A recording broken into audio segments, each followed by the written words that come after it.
What kind of system could possibly deny free education to a child at hospital simply because they attend a private school? You guessed it, welcome to the United Kingdom. This is where we deny children education because they are in hospital suffering some horrendous whatever, just because their parents have opted to send them to a private school. So I don't think I've quite been so disgusted at an article and a bit of news in quite some time. And believe me, that's saying something in the last 6 to 12 months or so. In other news, a little bit later in the video, Tommy Robinson has been released. I've got a bit of a personal gripe with some other lawyers online. I'll come back to that later in the video. Stay tuned for that one. And also, the hypocrisy of this government regarding children knows no bounds, and that will sort of play into this story with the education in just a moment. And also, whilst they tell you jobs are on the up and wages are on the up, absolutely not. There's news about graduate jobs, which, again, I'll come back to later in the video. Please do stick around for that. And while you're at it, please do subscribe to the channel. So let's take a look at this. I can't quite believe I had to read it a few times and then look elsewhere to check that this was actually a genuine story. But parents have hit out at after their children who attend private schools have been denied free education whilst they are in hospital, forcing them to pay as much as £115 an hour for tutoring, which obviously many of them are not going to pay because they won't be able to afford it. I mean, they'll already be paying for the private school fees unless the private school has said, well, we'll give you some sort of rebate because the child's in hospital, but they may not have to do that. And in any event, £115 an hour, I don't think many people can just stump up £115 an hour for 8 hours a day or whatever during their stay in hospital. So I don't think that's going to work in the vast majority of these cases. But when we look at the comments on this, when approached for comments, Education, Children and Families convener James Dalglish claimed that the hospital was following Scottish Government guidance. He said it's the responsibility of the independent school to make arrangements for pupils to continue to receive education. Well, I beg to differ. The independent school is in the business of providing independent education. It is not automatically, as a matter of law, their responsibility to make sure that the child receives education whilst they're in hospital. Whilst they are under the duty of care of the hospital may or may not be denying them access to education, and it would not be incumbent upon the private independent school to send an independent tutor to the hospital to provide that education to that child. That is simply not within the contract, not within the remit, and certainly not within the legal requirement of the school to do that. It would, however, raise a human rights issue, as in the access to education, if such is being denied to that child by the hospital and instead being forced to pay £115 an hour, which is simply unreasonable. When one parent complained, the local council officer allegedly told them, unfortunately, now I hate this word, unfortunately, just spit out the bad news and don't try and sugarcoat it with the word unfortunately. But they said, unfortunately, as you've chosen to privately educate your son, he cannot be supported by this team. You've effectively opted out of the state-funded education and support. But there might well be in some trouble because one of the mothers here is a lawyer, and she said she and her husband were in no doubt that these very sick children were the victims of this divisive and ideological policy.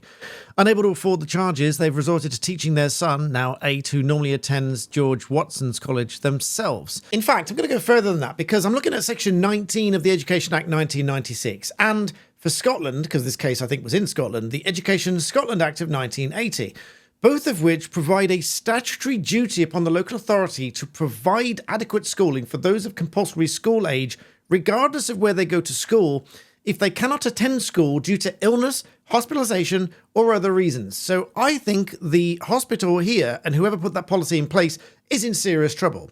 Aside from the fact that it's just a ridiculously stupid policy to deny this education to children while they're at hospital because they attend a private school.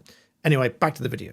Shadow Cabinet Secretary for Finance Craig Hoy said that he was going to raise this issue and added that council should not be levying these punitive charges on sick children.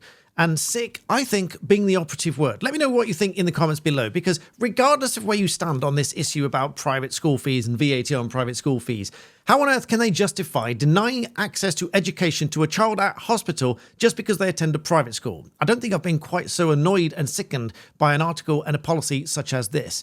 But at the same time, the hypocrisy knows no bounds. So with that, I think we need a little bit of a lighter break. Back in a moment, don't go away. Just as a brief aside, most of you know I'm the kind of guy that likes to have my life in order, and I take health and fitness relatively seriously. I've trained for decades and I like to keep myself in shape. But about 2 years or so ago, I decided to give up alcohol completely, and I replaced my alcohol with a new kind of drink, which is a partner to my channel called Holy. They do a huge range of flavors. They do iced teas, they do hydration drinks, and they do energy drinks and milkshakes. But they don't have all the usual kind of, let's call it rubbish, that you might find in other so-called energy drinks. But I will drink at least 1 or 2 of these a day because they are really tasty and it makes me drink more water, so I stay hydrated, and obviously that is really healthy. There's no rubbish or junk in these drinks. You can find the full ingredients on their website. And for me, it makes drinking water a whole lot more interesting. And it makes the evening more interesting if you're giving up alcohol, because a lot of people are giving up alcohol these days. And after 2 years, it's the best thing that I ever did. And they have a load of different flavors. My favorite by far is the strawberry and kiwi. But they also, if you want my favorites, there are lots to choose from. There's the new-ish watermelon flavor. There is, if you're feeling sort of tangy and you want something kind of sweet flavored, I can liken this to sort of cola bottle flavors, this one here. There's a new flavor come out, which is really nice, called guave. And if you like milkshakes, they're in luck. There's a range of milkshakes, but my favorite by far is the hazelnut milkshake. This is really nice. You add milk to it and you shake it up and it gives you a delicious hazelnut drink. So I can genuinely say that I would not partner with a company that I didn't think produced great products, and I'm happy to partner with them, and I'm happy to keep promoting their products. And of course, as they're a partner to my channel, I get you a great discount. If you want a £5 discount, you use the code Barrister5 with the link in the description below. And if you want a 10% discount, just use the code Barrister. And I would recommend, if you're a new customer, go with the new customer starter set deluxe, because it comes with a huge range of flavors and it comes along with a shaker. So check out the codes, check out the drinks, you will absolutely love them, and thanks to Holy for sponsoring this video. So now to another issue which is fairly divisive and, as I say, a little bit of a hypocrisy, because on the one hand, Labour ministers seem to agree that they should scrap the 2-child benefits cap, and yet they haven't done so, don't have any alternative reforms to do so, and just keep talking about it not being off the table, something they're considering, refusing to rule it out, and actually doing nothing about it. Now, as I said, this is a divisive issue, so I understand that you might be on one side of the fence or the other, so I'm not going to stake my opinion one side or the other. I'll give you both sides of the coin here. On the one hand, this was set up in 2017 by the Conservative government to limit means-tested benefits like universal credit and child tax credit for the first 2 children, for children that are born after April 2017. Now, this was initially aimed to encourage low-income parents to work more or make more sensible family planning decisions, because many of those parents have more children when they are on low income and therefore will not be able to afford more children, and yet have more children anyway. So they continue to receive benefits for additional children. So this policy was brought about to encourage them to make better family planning decisions or to find work that would support the family that they seek to have. However, the other side of that coin is the obvious consequence of this policy is that it unquestionably pushes millions of children into or further into a level of poverty. So the research suggests that this cap affects roughly 500,000 households with roughly 1.5 million children as of 2024, with those numbers going up because people are having more children when they can't really afford them, to put it quite bluntly. And I don't mean that disrespectfully, it's just the truth, because if more children are being pushed into poverty because of this policy, then obviously they are not making those planning decisions, and those children they can't afford. But lots of critics of this policy, including lots of children's charities and think tanks, etc., said that this quite clearly pushes families into poverty. But conversely, scrapping this policy would lift maybe 400,000 or 500,000 children out of poverty and reduce the poverty for close to 800,000 children. Now, one thing you might need to consider if you are deciding which side of this fence you fall is that there are exemptions to this policy and other ethical considerations, such as multiple births, adopted children, children conceived through non-consensual conception. Getting around the YouTube algorithm there. Although there is a rather controversial requirement for victims of such situations to prove their situation in order to claim the benefits. And this has obviously been criticised as being, well, rather vulgar and invasive, to put it quite bluntly. This apparently affects over 3,000 mothers who are trying to claim this exemption as of a year or two ago. You can imagine how horrendous that kind of policy is, trying to prove the way that that child came about to claim the benefit for that child, because obviously that wasn't by choice. So thereby, there is clearly a political divide here, one that Nigel Farage is obviously going to grasp with both hands, along with the winter fuel allowance, and I think is committing to scrapping this cap and put in some other kind of reform mechanism, because at the end of the day, this will cost a lot of money. But there we come into the costs of this thing, because bearing in mind, we spend billions upon billions of pounds internationally in foreign aid and all sorts of other things. And we spend, I think, roughly, at the last time I checked, around about £6 billion a year on migrants, illegal migrants coming to the UK, supporting them and so on.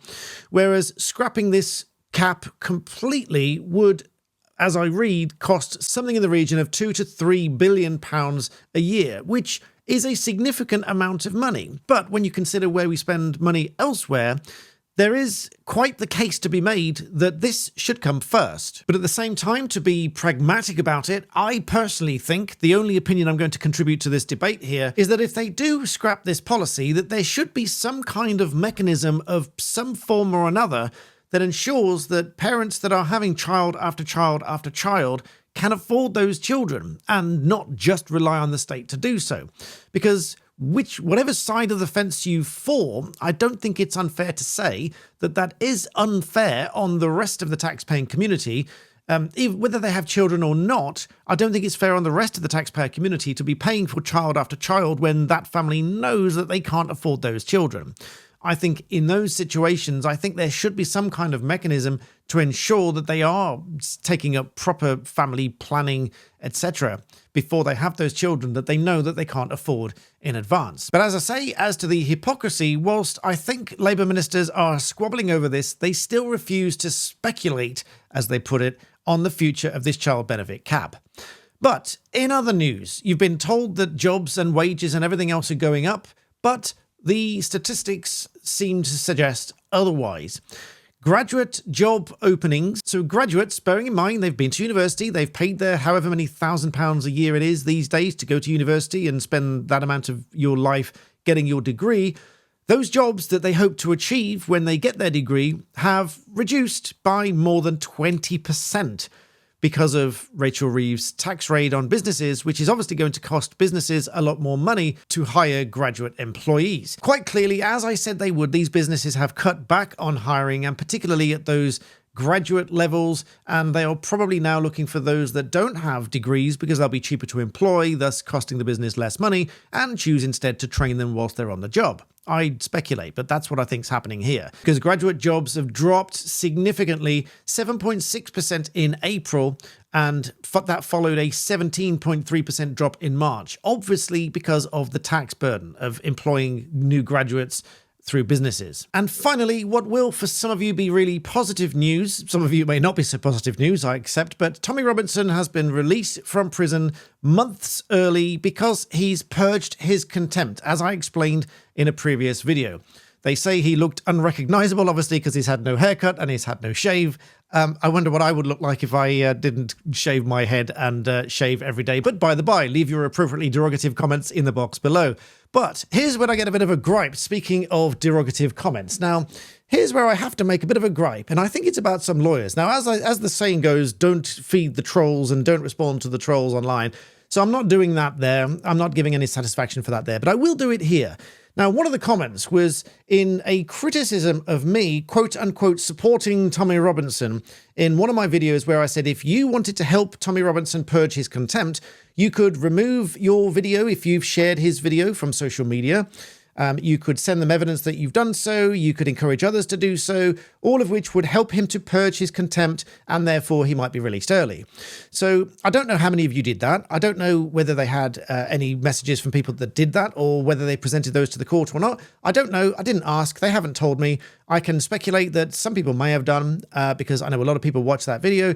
I know that his lawyers would have looked to people to do that. And at the end of the day, one of the things that I will do is encourage people to comply with the law, encourage people to comply with court orders. And in cases like this, I have no problem with, and I make no apology for, helping somebody to purge their contempt so they can be released from prison early. So this is not me supporting Tommy Robinson. This is me being an advocate, giving both sides of a story to you. If you support him, that's how you can help support him. If you don't support him, well, that doesn't make any difference, does it? You can still watch my video and gain the information that I give to you. But the problem that I have with this is lawyers that are making those comments online seem to be going against the grain of what a lawyer and what an advocate represents. Now, make no mistake, I am not representing Tommy Robinson in any capacity whatsoever. This is me coming to you on this channel as a legal commentator. And so when I do that, I will say whether I think what he's done is wrong. I will explain why what he has done is wrong, at least in the eyes of the law, whether you agree with that or not. In the eyes of the law, something can be wrong and you are free to disagree with it. But as an advocate, I will also say how they can purge that contempt, how they can put things right, how they can get released early. And that's what's happened here.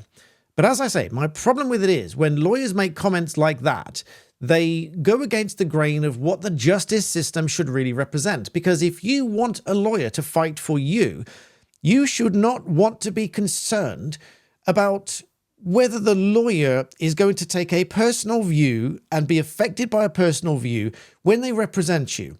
So if you are accused of doing something like this and you are being prosecuted, you don't want to be wondering whether the lawyer is going to think, well, this guy is a bit of an idiot, so I'll just do a half job for this one. Because lawyers don't have the freedom to do that. As lawyers, we must represent every client fearlessly, without fear or favor, without prejudice, without bias. We put forward the absolute best possible case we can for the client, whether we agree with them or not. Now, if we as barristers are instructed by solicitors, and so long as, the case comes within our expertise and remit and we're available, the fee is a proper fee, it's, within good time, etc., we are subject to the cab rank rule where we must accept those instructions. There are situations where we can refuse instructions, and there are some situations where we must refuse instructions. So, for example, if there is a stark contradiction, a stark conflict of interest, then we must refuse or return those instructions.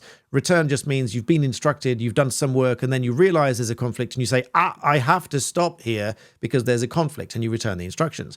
But apart from that, we have to do that. Now, if we are independently taking instructions as a direct access or public access barrister, I am public access accredited. I am also authorized to conduct litigation. I also know some lawyer online making the off comment as to whether I'm actually listed on the Bar Standards Board website or not. I am. You can go and check that I am a fully qualified and licensed lawyer. We don't really use the term license. We just say we are a practicing barrister. We are authorized to practice. And practice doesn't mean you're trying to get good at the thing either. It just means you are authorized to work as a barrister and provide what we call reserved legal activities, which include the rights of audience to speak on your behalf in court and submit documents and things like that if we are authorized to conduct litigation, which I am. Believe it or not, giving legal advice is not a restricted legal activity. The biggest difference is I am insured to give my advice, and most other people are not. So if they give bad advice, they are open to get sued for it. The difference with me is if I give bad advice, I am insured against the advice that I give. So if the advice I give is negligent, then you, the client, are protected by having received bad advice. I have insurance for that. And you can't get insurance unless you're a qualified lawyer. So there's my gripe. I do have an issue with people saying those things, especially when they're wrong. One of the things, final story I'll leave you with before we go, is the case of Auriol Gray.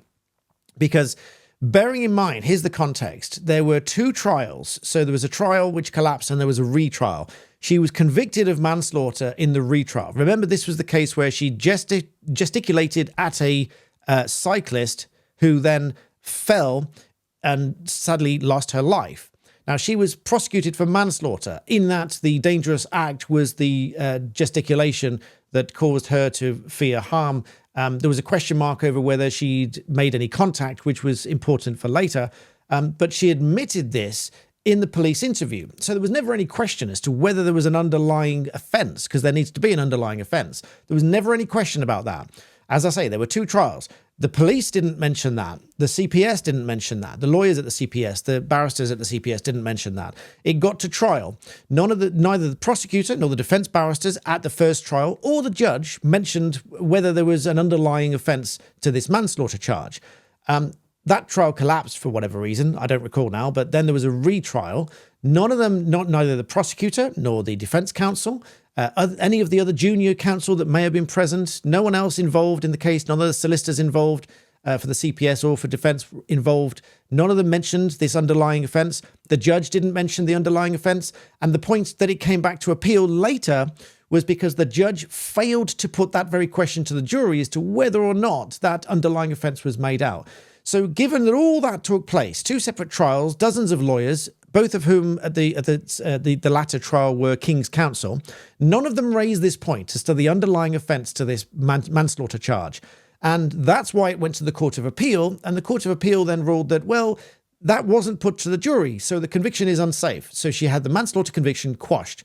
Bearing in mind all that, what I'm going to call a troll lawyer, with respect to the legal profession, but that's what I'm going to call it, said somewhere online that they thought that I was rubbish. I was rubbish because I didn't spot that underlying offence wasn't really made out. Bearing in mind everything I've just said, and the fact that I was reporting on the way that this was reported in the press, because I wasn't at the trial. There are no transcripts of it publicly available. I was going on what was reported. I was going on comments from the barristers, I recall, and everything about the trial, the way that it was reported. And she was convicted. Bearing in mind, it was put to the jury by the judge. The case was summed up. She was convicted. Then it was appealed to the Court of Appeal, and the Court of Appeal quashed the conviction. If it took all that to come to that conclusion, with respect, it's not me being rubbish, it's the person making the comments being naive for thinking that they knew better, because, trust me, they didn't. So there's a little story for you behind the scenes, but as they say, don't feed the trolls, but I'll do it here instead. So I hope you enjoyed that little story. I enjoyed telling it to you. Please do like the video and subscribe, and as always, thank you for watching.